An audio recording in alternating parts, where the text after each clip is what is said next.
Jazz had a big swing, a 3-run home run in that 9th inning, and he will lead things off. 95 miles an hour.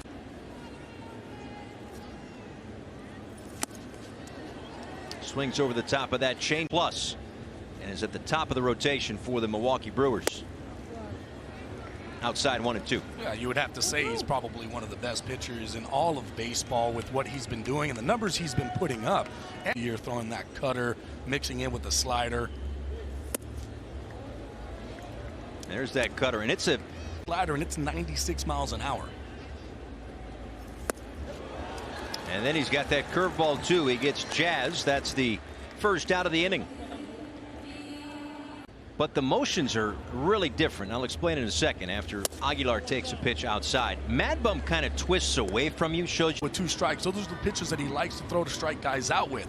The problem is, how far do you go out? Where does this ball need?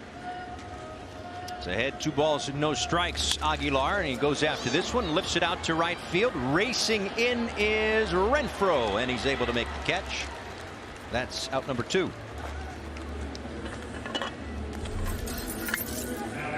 And the scouting report for Corbin Burnes, you got to be aggressive. You do not want to fall behind on things that, hey, if you're a Cy Young winner, Marlins got you. Yeah, and that might have been the worst start of his season last year. Of last season.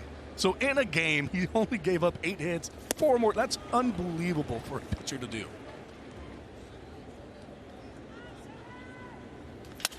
Broken bat toward left center field, and it's going to drop in for a base hit. That one died a hero. Marlins have their first hit of the night. And turns away from that break. Worth of looks at Burnes. Center field gap. Let Soler run. 2-0 pitch is taken down low. Again, 95 mile mode. Even if I was going to take that 3-0 changeup a lot of times too, just because guys are being aggressive. That's a base hit up the middle for Garrett Cooper. Soler takes a turn, thinking about third, and he will get there. So back-to-back 2-out hits for the Marlins, and they've got him on the corner. Been basically a month-long slump to start his season. Goes after the first one there in the dirt.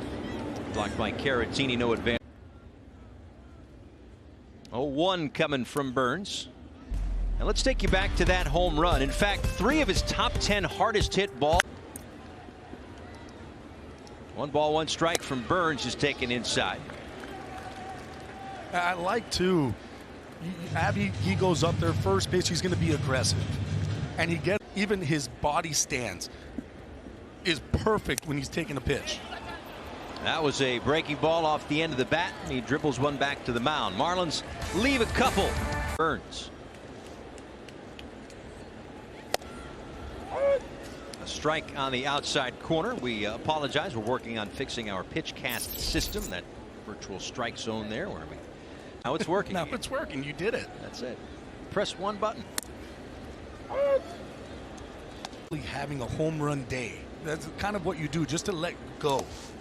And that's what Jesus Sanchez did today. It was almost like, I'm going to just let everything eat. I'm going to swing hard. I'm going to make hard contact. I want to feel it, because feel better mentally, you're going to be able to go into the game and have a good AB.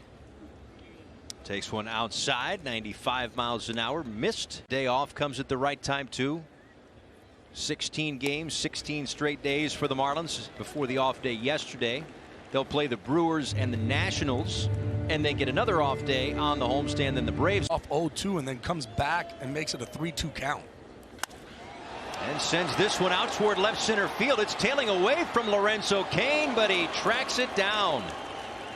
Ball brought it back to a 3-2 count and smoked the ball to center field. Caratini tried to frame that. 1 ball, no strikes here to Brian Anderson.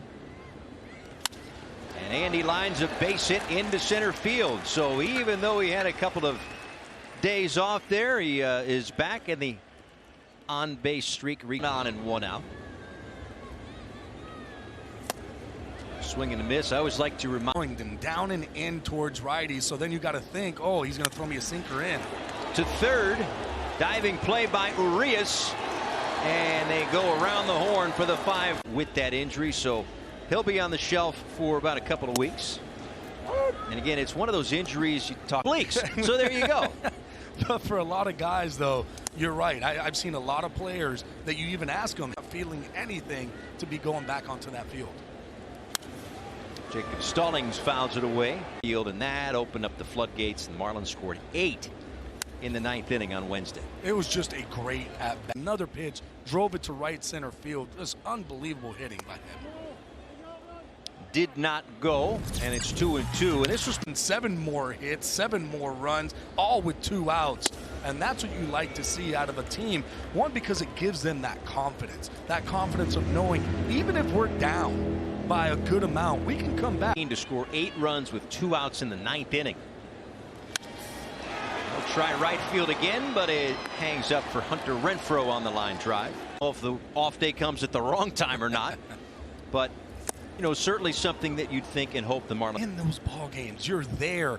You're 1 hit away. You're 1 pitch away from getting out of it or winning a ball. Home run top of the 1st inning. No balls and 2 strikes on Jazz, who swings over the top of that curveball. Second.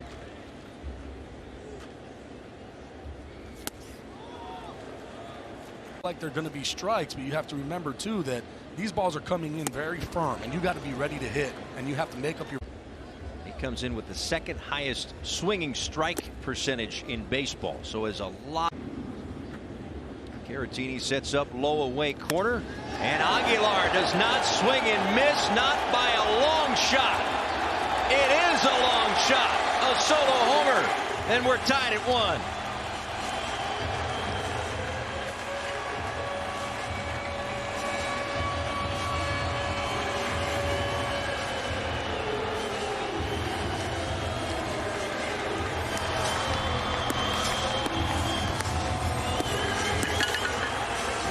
One feet to left center field. Fouled away off the year. He only allowed 7 all year last year. He didn't have home runs in the game. 1 from Wong and 1 from Aguilar. That one taken low and away to Soler. 2 balls and a strike. It's funny, me and you both have the same note. Soler with a drive out toward right center field. Lorenzo Cain is back. He is right in front of the wall. And he actually, yeah. So got some craters around. First pitch to Garrett Cooper has been open as well, and it's really just a wonderful night here. Perhaps a little bit of a throwback to slow the game up a little bit. That's it. Coop chases that one. And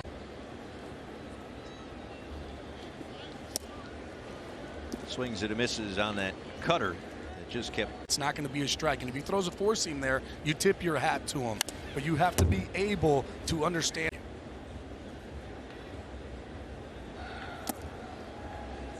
That's in the dirt. A ball and 2 strikes. A reminder, tomorrow our coverage starts at 5:10 first pitch, so an extended pregame show tomorrow. A ceremony before the ball game. Sunday we've got a alumni softball game. The cutter and they both look the same. It's a little bit, now that you say that, it's a little bit like a fast mix. Corbin Burnes is able to do it with the slider cutter mix. Ground ball to first base. Jace Peterson will step on the bag. A 1-2-3 inning. Got our start first of 3 against the Brewers. Brian Anderson will lead things off. Ground to the first one, foul outside of third. Andy. Off-speed pitches, either curveballs or sliders, because every single one of these guys is going up there and they're being aggressive, which is what you need. Ball and a strike to BA. And he pops this one up. Back behind home plate. I don't think Caratini saw it. Video just going nuts over there now, I'm sure. Next pitch in the dirt. Blocked, no swing. And it's 2-2. Down, let him throw a couple pitches. If he gets back on track, then we go for it. Goes to the changeup, swings over the top of it. Does Andy figure this was going to be some sort of, well, I guess I'll say it, game 3 of the World Series in '97, 14-11 kind of. Between, they're able to have different moves that they're able to throw. So you have to be continuously going back and forth. Okay, what is he trying to do now? How do I counteract that exceptional pitches that he's able to throw for a strike? Just like Pablo. Popped up, foul ground near the 2 balls and a strike. That's fouled away. Maybe the first 2 hitters of the inning, so I need to look this way, and then he can turn it on you real quick. Now Jacob Stallings. And he takes a strike.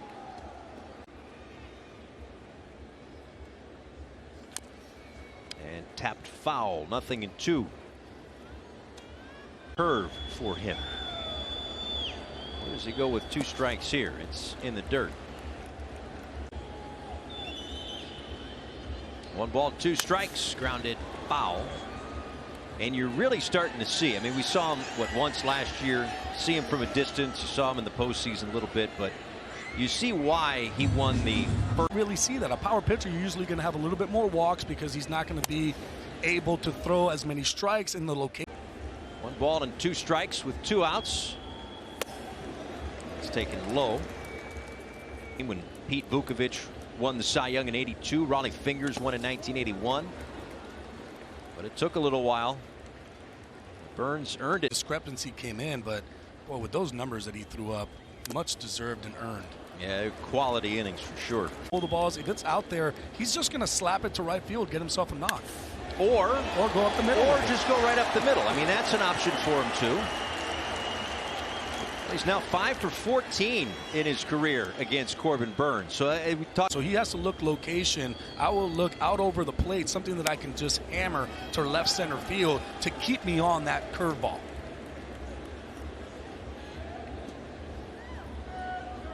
All 1.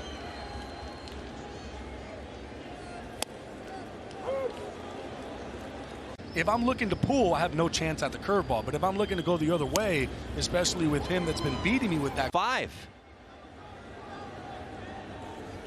Jazz leading things off, pops this one foul and out of play. Jazz was at the plate when Jacob Stallings was picked off. A brand new AB, and now he's seen him for the 3rd time or the 4th time at this point, because he saw him once his last day. He's at 86 pitches, so one would think that he is far from done tonight. 2 outings, 97 each outing on pitches. Ground ball into the shift.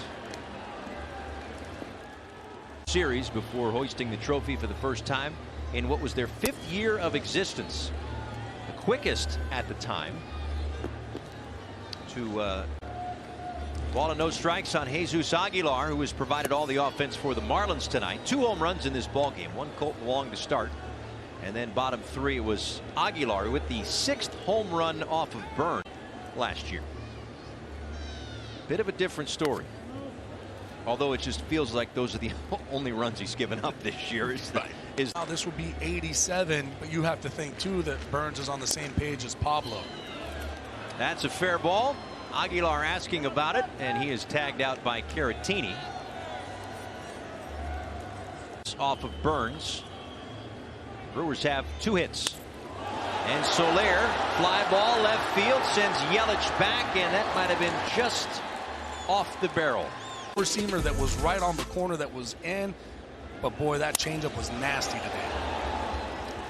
Lined off the bat of Cooper to first base, 1 away, and we check in with Kelly Sacco. Farthest possible seat, my head was on the section number when CJ hit his home run. I think to tie up the game, I couldn't even see it; it was obstructed.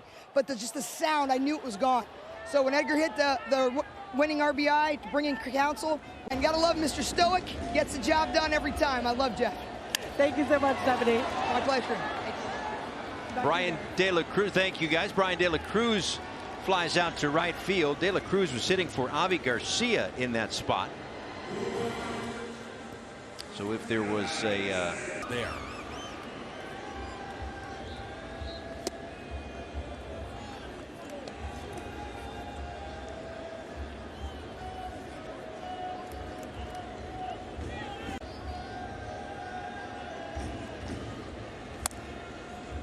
That's in there for a strike.